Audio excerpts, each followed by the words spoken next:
बिस्मिल्लाहिर्रहमानिर्रहीम। अस्सलाम वालेकुम नाज़रीन, उम्मीद करते हैं आप सब खैरियत से होंगे।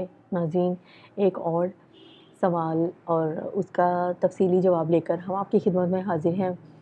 नाज़रीन, आज हम बात करेंगे उजरत नफ़ा में से फ़ीसद के तौर पर तय करना, और इस सवाल का जवाब आपको बताएँगे। ये जो हमसे सवाल पूछा हुआ है वो भी आपको बताएँगे और उसका जवाब भी। लेकिन उससे पहले हमेशा की तरह आपको ये कहेंगे कि हमारी वीडियोज़ को ज़्यादा से ज़्यादा दूसरे लोगों तक शेयर किया करें, ताकि उन तक भी हर किस्म की इन्फॉर्मेशन पहुंच सके। क्योंकि हम आपको जो इन्फॉर्मेशन देते हैं वो हम कुरान और हदीस की रोशनी में देते हैं। हवाले देते हैं, हवाला नंबर्स भी आपको बता देते हैं। जिन कुतब में वो अहादीस रकम होती हैं वो भी आपके सामने ले आते हैं, ताकि आप मज़ीद उसकी तस्दीक कर सकें। और इसके साथ ही हम प्रॉपर अपने सवाल को स्टार्ट करते हैं। सवाल है दो बिज़नेस पार्टनर्स का, जो जिनमें एक ज़ैद है, उसका कपड़े का एक कारोबार है। बकर इसे कहता है कि मैं आपके कारोबार की तरफ लोगों की रहनुमाई करूँगा और गाहक आपके पास भेजूँगा। इस गाहक से जो भी नफ़ा होगा उसमें 10% मेरा कमीशन होगा। इस मसले में ज़ैद और बकर का इख्तलाफ है।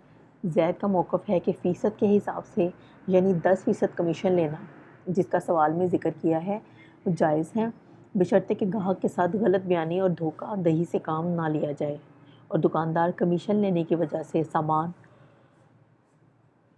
मार्केट के रेट से ज़्यादा पर फ़रोख्त ना करे। अब ज़ैद और बकर दोनों के इख्तलाफ का ख़ुलासा ये है कि ज़ैद नफ़ा में से मख़सूस फ़ीसद की सूरत में कमीशन को जायज़ करार देता है और बकर मुतय्यन रकम को जायज़ कहता है। मसलन एक सूट में 100 रुपये कमीशन मुतय्यन करें। रहनुमाई फरमाएं कि जमहूरी फ़ुक़हा अहनाफ के नज़दीक इन दोनों में से कौन सी सूरत जायज़ है। आपको सवाल का जो है ख़ुलासा है वो दोबारा बता देते हैं कि ज़ैद नफ़ा में से मख़सूस फ़ीसद की सूरत में कमीशन को जायज़ करार देता है और बकर मुतय्यन रकम को जायज़ कहता है। मसलन एक सूट में 100 रुपये कमीशन मुतय्यन करें। रहनुमाई फरमाएं कि जमहूर फ़ुक़हा अहनाफ के नज़दीक इन दोनों में से कौन सी सूरत जायज़ है। तो हम इनको तफ़सीलन इसका जवाब बता देते हैं कि हनफिया के नज़दीक ज़ैद का मौक़िफ़ दुरुस्त नहीं, क्योंकि कमीशन एजेंट के लिए नफ़ा में से मख़सूस फ़ीसद मुकर्रर करना दुरुस्त नहीं, और ज़ैद ने अपने हक़ में जो दलील ज़िक्र की है वो कुल समन में से फ़ीसदी हिस्सा मुकर्रर करने से मुताल्लिक़ है, ना कि नफ़ा में से। बकर का मौक़िफ़ मुतक़द्दमीन फ़ुक़हाए हनफिया के मुताबिक दुरुस्त है, लेकिन मुताख़रीन फ़ुक़हाए हनफिया के मुताबिक दुरुस्त नहीं। और बकर ने अपने हक़ में जो दलील ज़िक्र की है इसमें मुतक़द्दमीन हनफिया के मौक़िफ़ का ज़िक्र है, जबकि ज़ैद की ज़िक्र करदा दलील में मुताख़रीन फ़ुक़हाए हनफिया के मौक़िफ़ का ज़िक्र किया गया है। अब दोबारा इस सवाल को आपके सामने दोहरा देते हैं, ताकि अगर कुछ कन्फ्यूजन है, कुछ मुश्किल है, तो वो भी ख़त्म हो जाए।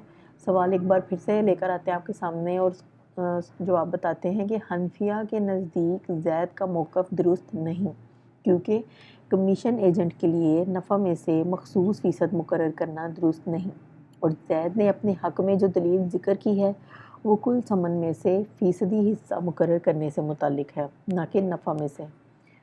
और बकर का मौक़िफ़ मुतक़द्दमीन फ़ुक़हाए हनफिया के मुताबिक दुरुस्त है, लेकिन मुताख़रीन फ़ुक़हाए हनफिया के मुताबिक दुरुस्त नहीं। और बकर ने अपने हक़ में जो दलील ज़िक्र की है इसमें मुतक़द्दमीन के मौक़िफ़ का ज़िक्र है, जबकि ज़ैद की ज़िक्र करदा दलील में मुताख़रीन फ़ुक़हाए हनफिया का मौक़िफ़ है। और इसमें ये भी बता दें कि दलाल और कमीशन एजेंट की उजरत के जायज़ होने की एक बुनियादी शर्त ये भी है कि फ़रीक़ैन को मालूम हो कि दरमियान वाला शख्स कमीशन एजेंट या दलाल है। तो नाज़रीन, उम्मीद करते हैं आपको सवाल भी समझ में आ गया होगा। थोड़ा सा मुश्किल था, लेकिन हमने कोशिश की कि आपको इस आसानी से समझा सकें, और इसका जवाब भी हमने आपको बताया। आपको हमने किताब का हवाला नंबर भी बता दिया, जिसके हवाले से इस जवाब को आपके सामने लाया गया है। आप मज़ीद इसकी तस्दीक भी कर सकते हैं, और ہماری یہ ویڈیوز، یہ انفارمیشن دوسرے لوگوں تک بھی شیئر کریں تاکہ ان تک بھی یہ تمام معاملات پہنچ سکیں۔ انشاءاللہ کسی اور ویڈیو کے ساتھ آپ کی خدمت میں حاضر ہوں گے، تب تک کے لیے اللہ حافظ۔